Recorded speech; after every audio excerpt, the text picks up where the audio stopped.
ಬೀಳ್ಕೊಡುಗೆ ಸಮಾರಂಭ, ವಿದ್ಯಾರ್ಥಿಯ ಭಾಷಣ. ವೇದಿಕೆಯ ಮೇಲಿರುವ ಮಾನ್ಯ ಮುಖ್ಯೋಪಾಧ್ಯಾಯರೇ, ಪೂಜ್ಯ ಗುರುಗಳೇ ಹಾಗೂ ನನ್ನ ನೆಚ್ಚಿನ ಸಹಪಾಠಿಗಳೇ, ಎಲ್ಲರಿಗೂ ನನ್ನ ನಮಸ್ಕಾರ.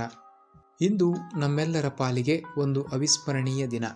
ಒಂದು ಕಡೆ ಶಾಲಾ ಜೀವನವನ್ನು ಪೂರೈಸಿ ಮುಂದಿನ ಹಂತಕ್ಕೆ ಹೋಗುತ್ತಿರುವ ಸಂತೋಷವಾದರೆ, ಇನ್ನೊಂದು ಕಡೆ ನಮ್ಮನ್ನು ತಿದ್ದಿ ತೀಡಿ ಬೆಳೆಸಿದ ಗುರುಗಳನ್ನು ಹೆಗಲಿಗೆ ಹೆಗಲು ಕೊಟ್ಟು ನಡೆದ ಸ್ನೇಹಿತರನ್ನು ಬಿಟ್ಟು ಹೋಗಬೇಕಲ್ಲ ಎಂಬ ಸಣ್ಣ ನೋವು. ಮನಸ್ಸು ಈಗ ತುಂಬಿ ಬಂದಿರುವ ಕಡಲಿನಂತಾಗಿದೆ. ಸ್ನೇಹಿತರೆ, ನಮಗೆಲ್ಲರಿಗೂ ಗೊತ್ತು, ವಿದ್ಯೆ ಎನ್ನುವುದು ಕೇವಲ ಶಾಲೆಯ 4 ಗೋಡೆಗಳ ಮಧ್ಯೆ ಕಲಿಯುವ ಪಾಠವಲ್ಲ, ಅದು ಬದುಕನ್ನು ಕಟ್ಟಿಕೊಳ್ಳುವ ದಾರಿ ಎಂದು. ನಾವು ಈ ಶಾಲೆಗೆ ಬಂದಾಗ ಹಸಿ ಮಣ್ಣಿನ ಮುದ್ದೆಯಂತಿದ್ದೆವು. ಆದರೆ ನಮ್ಮ ಗುರುಗಳು ಕುಂಬಾರನಂತೆ ನಮ್ಮನ್ನು ತಿದ್ದಿ ತೀಡಿ ಸುಂದರವಾದ ಮೂರ್ತಿಗಳನ್ನಾಗಿ ಮಾಡಿದ್ದಾರೆ. ನನ್ನ ಪ್ರೀತಿಯ ಗುರುಗಳೇ, ನಿಮ್ಮ ಬಗ್ಗೆ ಎಷ್ಟು ಹೇಳಿದರೂ ಕಡಿಮೆಯೇ. ಕೆಲವೊಮ್ಮೆ ನೀವು ಗಡುಸಾಗಿ ಮಾತನಾಡಿದ್ದೀರಿ, ಬೈದಿದ್ದೀರಿ. ಆಗ ನಮ್ಮ ಮನಸ್ಸಿಗೆ ನೋವಾಗಿರಬಹುದು. ಆದರೆ ಕಲ್ಲಿಗೆ ಉಳಿಯ ಪೆಟ್ಟು ಬಿದ್ದರೆ ಮಾತ್ರ ಅದು ಶಿಲೆಯಾಗಲು ಸಾಧ್ಯ ಎಂಬ ಸತ್ಯ ಈಗ ನಮಗೆ ಅರ್ಥವಾಗುತ್ತಿದೆ. ನಿಮ್ಮ ಆ ಶಿಸ್ತು, ಆ ಕಾಳಜಿ ಇಲ್ಲದಿದ್ದರೆ ನಾವು ಇಂದು ಈ ಮಟ್ಟಕ್ಕೆ ಬೆಳೆಯಲು ಸಾಧ್ಯವಾಗುತ್ತಿರಲಿಲ್ಲ. ಸರ್ವಜ್ಞ ಹೇಳುವಂತೆ, ಗುರುವಿಂದ ದೈವಗಳು, ಗುರುವಿಂದ ಬಂಧುಗಳು, ಗುರುವಿಂದಲೇ ಸಕಲ ಪುಣ್ಯಂಗಳು ಲೋಕಕ್ಕೆ, ಗುರುವೀಗ ದೈವ ಸರ್ವಜ್ಞ. ನಮಗೆ ಅಕ್ಷರ ಕಲಿಸಿದ, ಬದುಕಿನ ದಾರಿ ತೋರಿಸಿದ ನೀವೇ ನಮ್ಮ ಪಾಲಿನ ಪ್ರತ್ಯಕ್ಷ ದೈವಗಳು.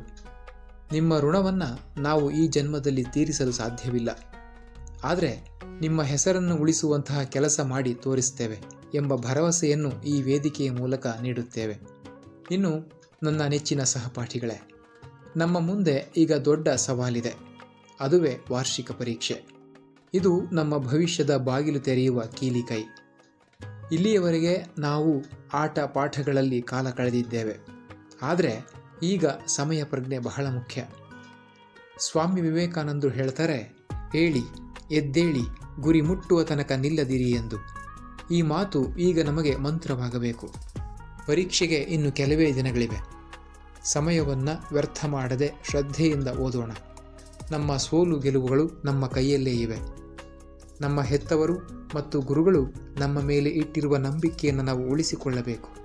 ನಾಳೆ ನಾವು ಬೇರೆ ಬೇರೆ ಕಾಲೇಜುಗಳಿಗೆ ಹೋಗಬಹುದು, ಬೇರೆ ಬೇರೆ ಊರುಗಳಿಗೆ ಸೇರಬಹುದು.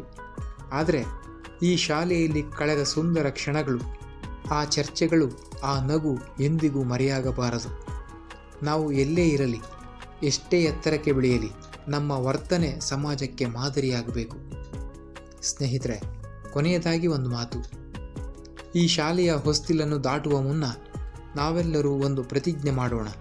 ನಾವೆಲ್ಲರೂ ಉತ್ತಮ ನಾಗರಿಕರಾಗುತ್ತೇವೆ, ದೇಶಕ್ಕೆ ಮತ್ತು ನಮ್ಮ ಶಾಲೆಗೆ ಕೀರ್ತಿ ತರುತ್ತೇವೆ ಎಂದು. ನಮಗೆ ವಿದ್ಯೆ ಬುದ್ಧಿ ಕಲಿಸಿದ ಈ ಸರಸ್ವತಿ ಮಂದಿರಕ್ಕೆ, ನಮ್ಮೆಲ್ಲ ಗುರು ವೃಂದಕ್ಕೆ ನನ್ನ ಸಾಷ್ಟಾಂಗ ನಮಸ್ಕಾರಗಳು. ಅವಕಾಶಕ್ಕಾಗಿ ಧನ್ಯವಾದಗಳು. ಜೈ ಹಿಂದ್, ಜೈ ಕರ್ನಾಟಕ ಮಾತೆ.